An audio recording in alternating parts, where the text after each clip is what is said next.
الحمد لله وكفى والصلاة والسلام على من لا نبي بعده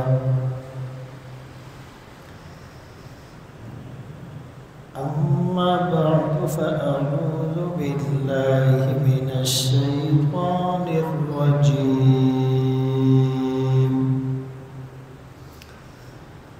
بسم الله الرحمن الرحيم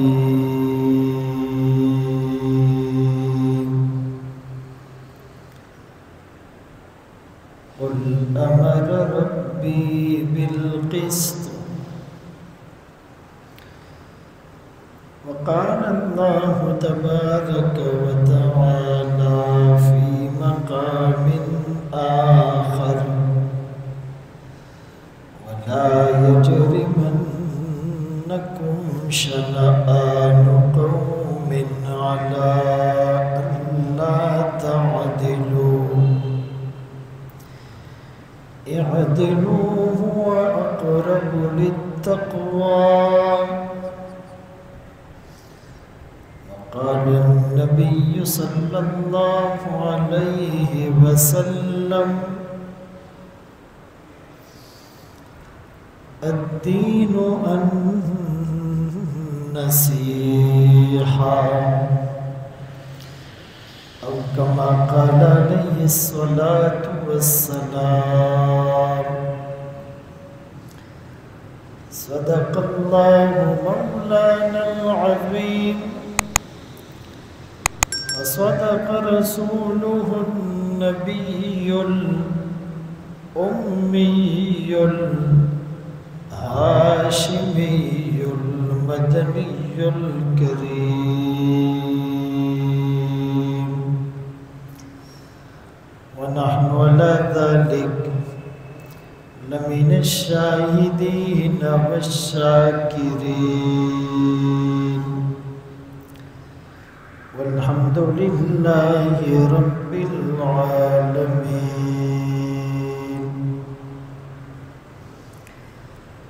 ثنا کو پتا پتا ہے خدایا دم بدم تیرا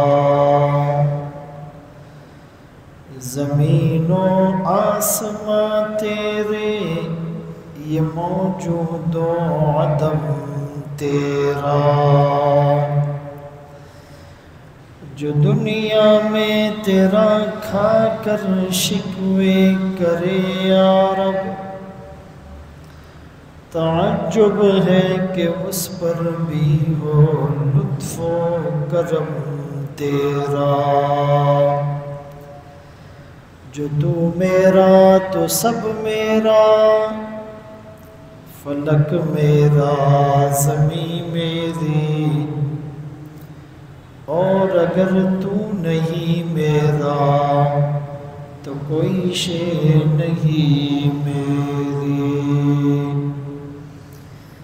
پانی پانی کر گئی مجھ کو کلندر کی یہ بات تو جھکا جب غیر کے آگے نہ تن تیرا نہ من اپنے من میں ڈوب کر پا جا سراغ زندگی تو میرا نہیں بنتا نہ بن اپنا تو بن واجب الاحترام عزیزان گرامی آپ کے سامنے قرآن کریم فرقان مجید کی چند آیات تلاوت کی اور سرکار دو عالم تاجدار مدینہ محمد مصطفیٰ احمد مجتبیٰ صلی اللہ علیہ وسلم کی حدیث مبارکہ پیش کی۔ اس آیت میں یوں فرمایا جا رہا ہے، اے نبی آپ کہہ دیجئے امر ربی بالقسط، کہ میرے رب نے مجھے قسط اور انصاف کا حکم دیا ہے۔ مشرکین جب کوئی غلط کام کرتے تو وہ اس کو اپنے آباء و اجداد کی طرف منسوب کرتے کہ وجدنا علیہ آباءنا، ہم نے تو اپنے آباء و اجداد کو اس پر پایا ہے، اور کبھی ان کی جرت اتنی بڑھ جاتی کہ وہ اللہ کی طرف منسوب کر دیتے کہ اللہ نے ہمیں یہ حکم دیا۔ اپنی طرف سے چیزوں کو حلال کرنا، اپنی طرف سے چیزوں کو حرام کرنا، اور پھر اس کو اللہ کی طرف منسوب کرنا۔ فمن اظلم ممن افترى علی اللہ کذبا، اس سے بڑھ کر ظالم کون ہو سکتا ہے جو اللہ پر جھوٹ باندھتا ہے؟ تو اس کا جواب قرآن میں یوں دیا گیا کہ اللہ برے کاموں کا حکم نہیں دیتا، بلکہ میرے اللہ نے تو مجھے انصاف کا حکم دیا ہے۔ قسط کا معنی کیا ہے؟ مفسرین نے اقوال لکھے ہیں۔ اس کا ایک معنی لا الہ الا اللہ، چونکہ کائنات کے اندر سب سے بڑی ناانصافی یہ ہوتی ہے کہ کائنات کو بنانے والے کا انکار کر دیا جائے۔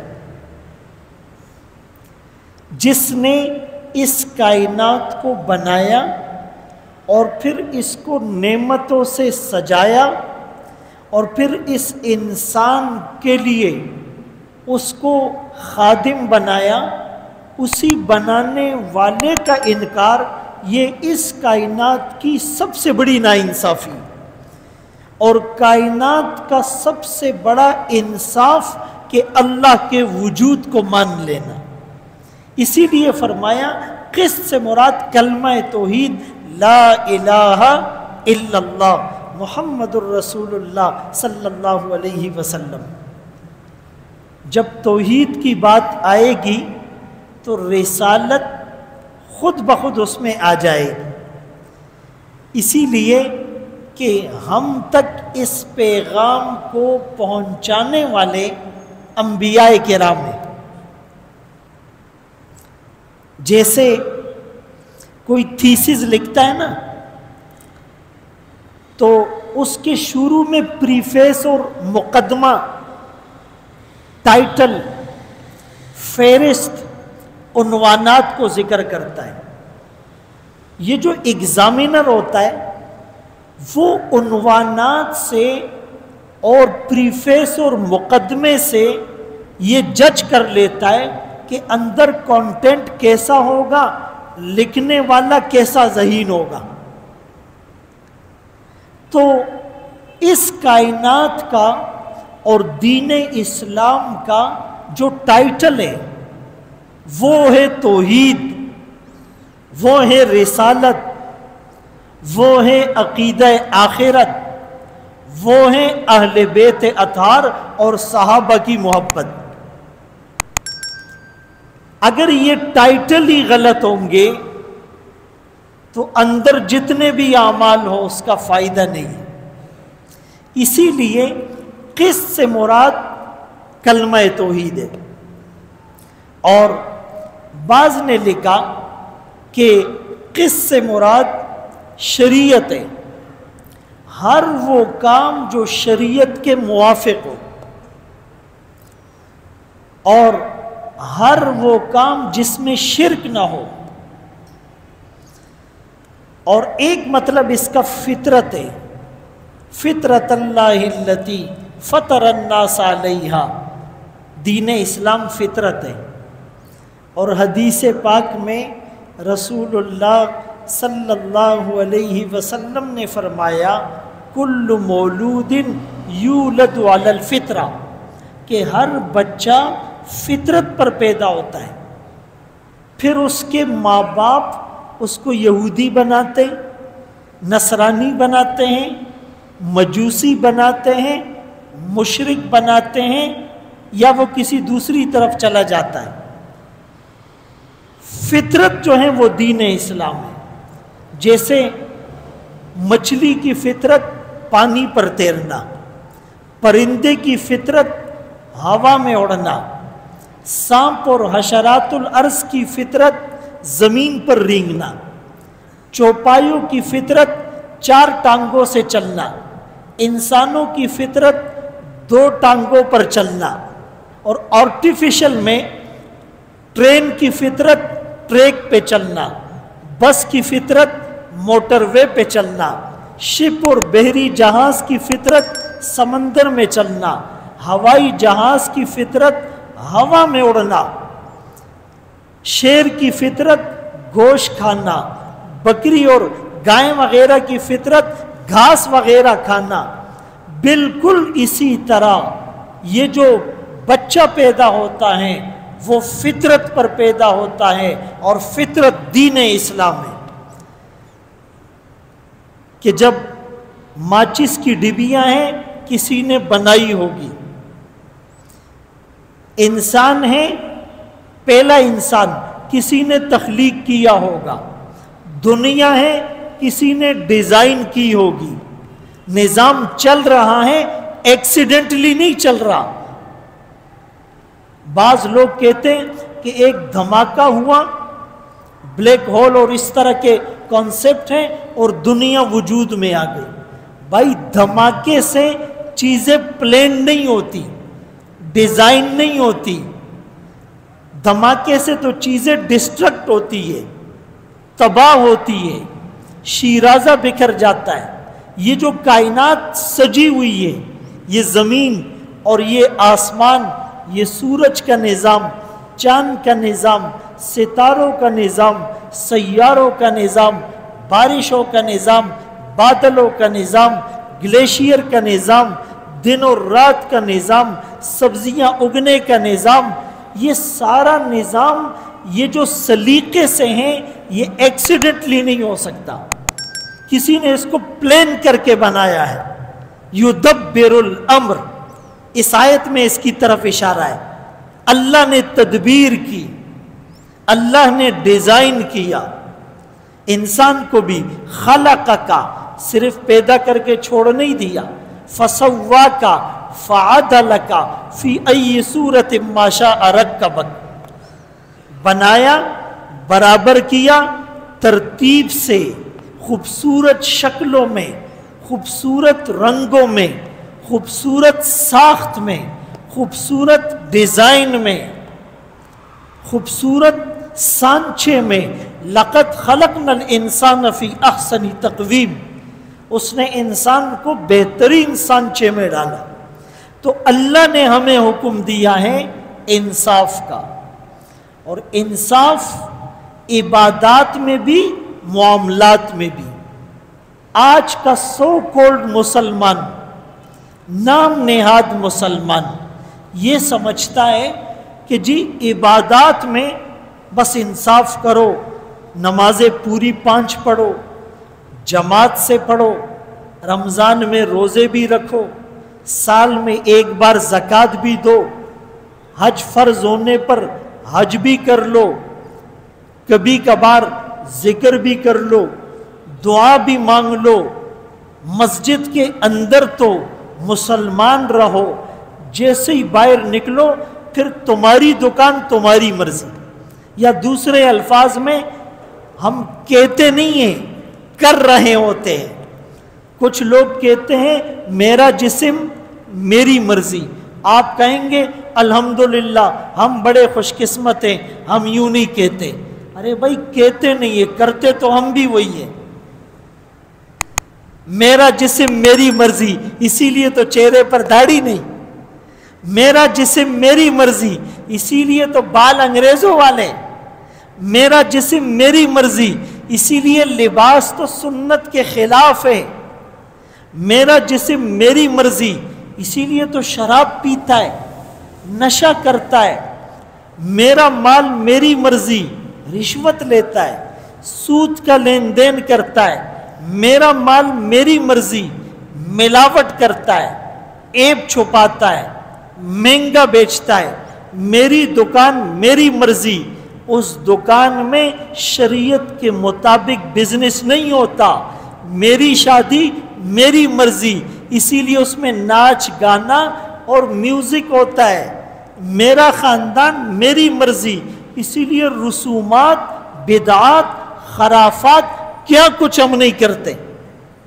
اگر ہر مسلمان غور کرے، کچھ لوگ زبان سے کہہ رہے ہیں، کچھ لوگ عمل سے کہہ رہے ہیں۔ زبان سے کہہ بھی دیا لا الہ تو کیا حاصل، دل و نگاہ جو مسلمان نہیں، کچھ بھی نہیں۔ ہر آدمی نے اپنی اکاؤنٹیبلٹی کرنی ہے، محاسبہ کرنا ہے، جج کرنا ہے، ویریفائی کرنا ہے، پرکھنا ہے، انویسٹیگیٹ کرنا ہے، ریسرچ کرنی ہے، جانچنا ہے، میں کیسا مسلمان ہوں، میں کس کیٹیگری کا ہوں۔ امتحان میں گریڈ ملتے ہیں نا، grading system, A+A1، A B C D۔ یقین مانیے اگر میں اور آپ اپنی زندگی کو دیکھ لیں، اپنے معاملات کو دیکھ لیں، ہم سب D گریڈ کے مسلمان نظر آئیں گے۔ بہت کم خوش قسمت ہوں گے، قلیل من عبادی الشکور، اکثرهم لا یعلمون۔ بہت کم، ریئرلی خوش قسمت مسلمان ہوں گے جو اپنے آپ کو ایک کیٹیگری میں پائیں گے۔ میرے دوستو،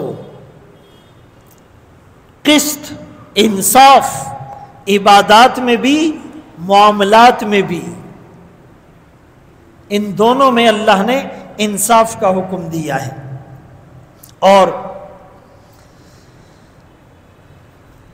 یہ جو زاویہ نگاہ تبدیل ہوتا ہے، کیسے تبدیل ہوتا ہے کہ میری سوچ بدل جائے، میرا ویژن بدل جائے، میرے نظریات اور تھیوری بدل جائے، میں پکا مسلمان بن جاؤں، میں کامل مسلمان بن جاؤں۔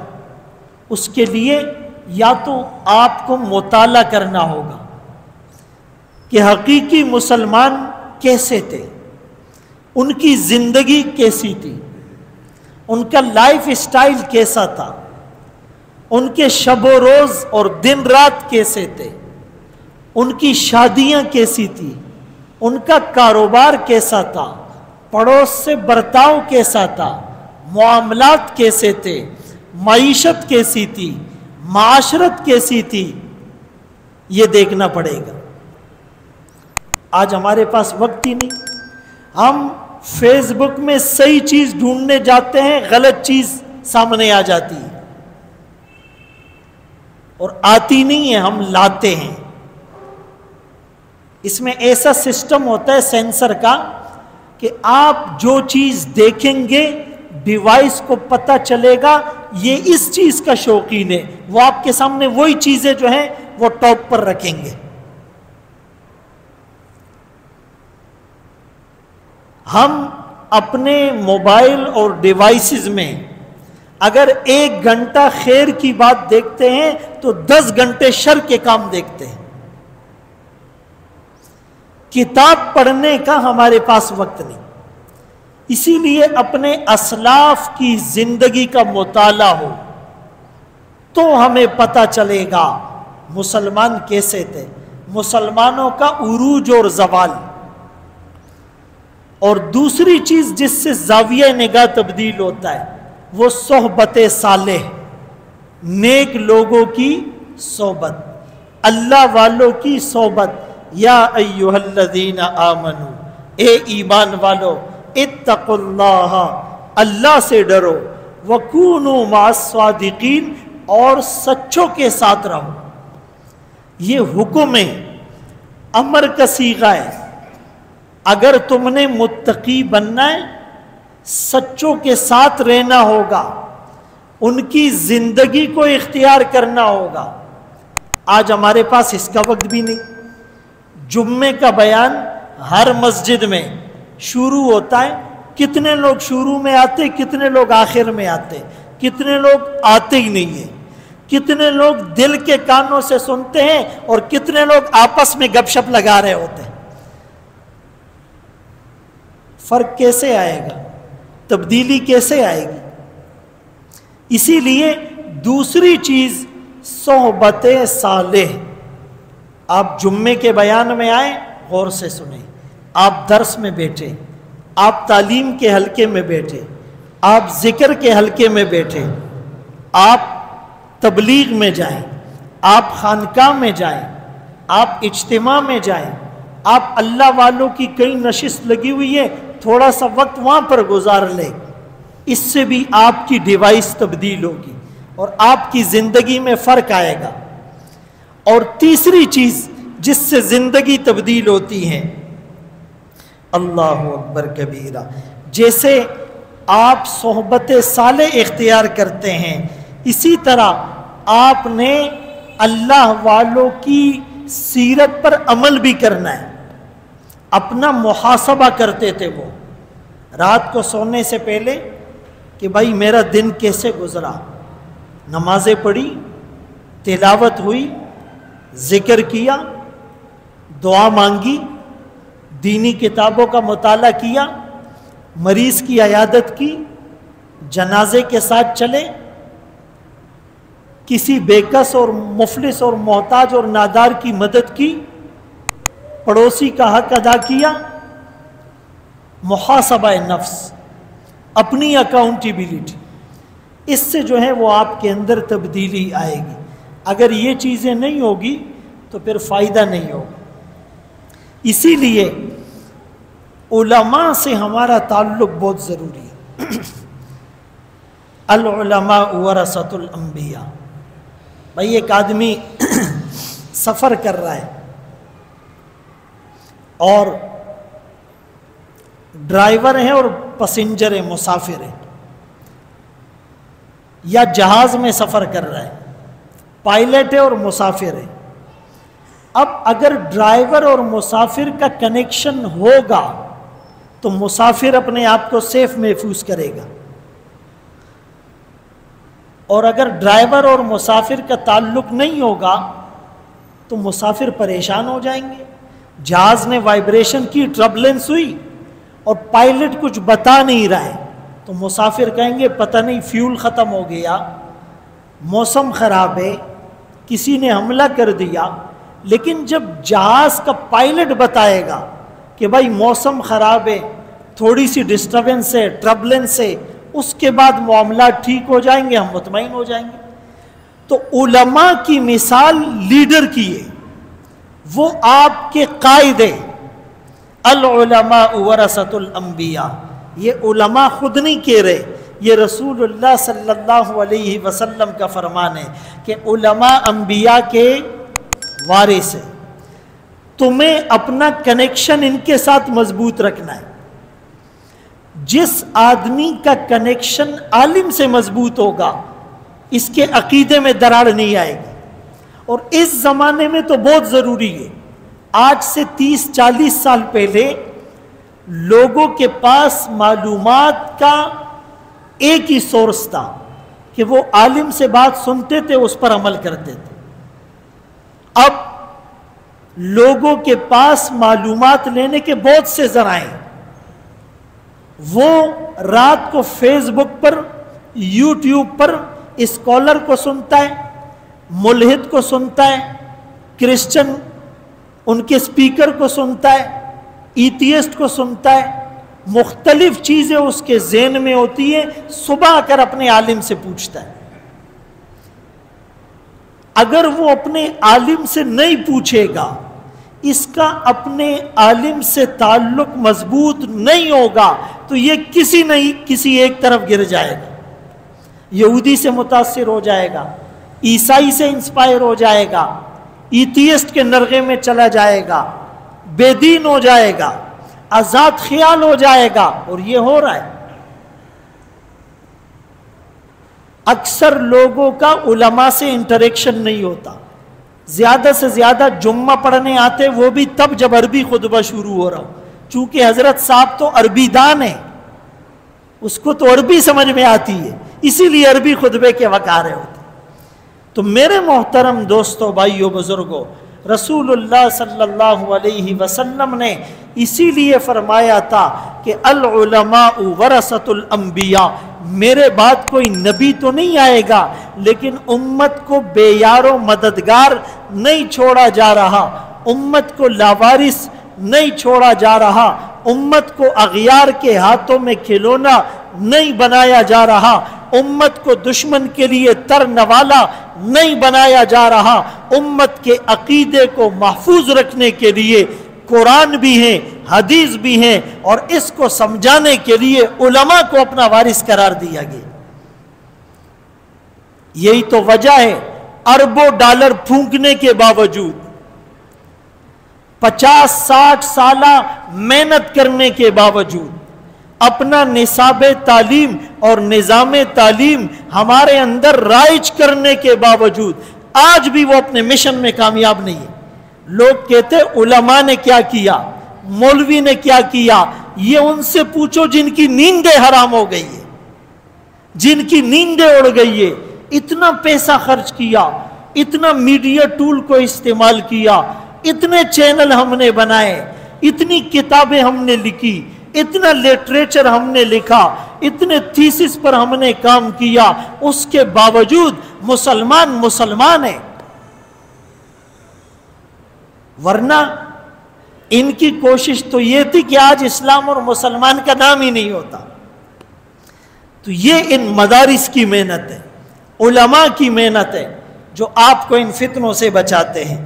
میرے محترم دوستو، بھائیو، بزرگوں، دو نعمتیں ہمارے پاس صحیح سالم ہونی چاہیے، ایک بدن اور ایک ہمارا دین۔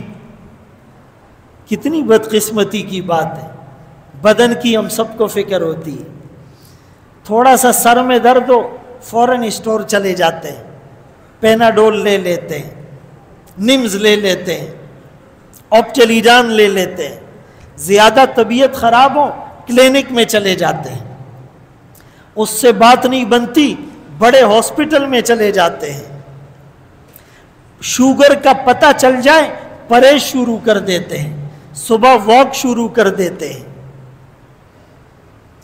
اپنے اس بدن کو صاف رکھنے کے لیے صابن استعمال کرتے ہیں، بالوں کے لیے شیمپو استعمال کرتے ہیں، خوشبو کے لیے پرفیوم اور عطر استعمال کرتے ہیں، بدن کو ڈھانپنے کے لیے گرمی کے حساب سے الگ لباس، سردی کے حساب سے الگ لباس استعمال کرتے ہیں، رات کو نیند کے لیے میٹریس اور نرم بستر اور گدے کا انتخاب کرتے ہیں، آنکھوں میں سرما ڈالتے ہیں، دانتوں کو ٹوتھ پیسٹ سے اور مسواک سے صاف کرتے ہیں، اپنے سر کو سردی سے بچانے کے لیے گرم ٹوپیاں اوڑھتے ہیں، کمبل اوڑھتے ہیں۔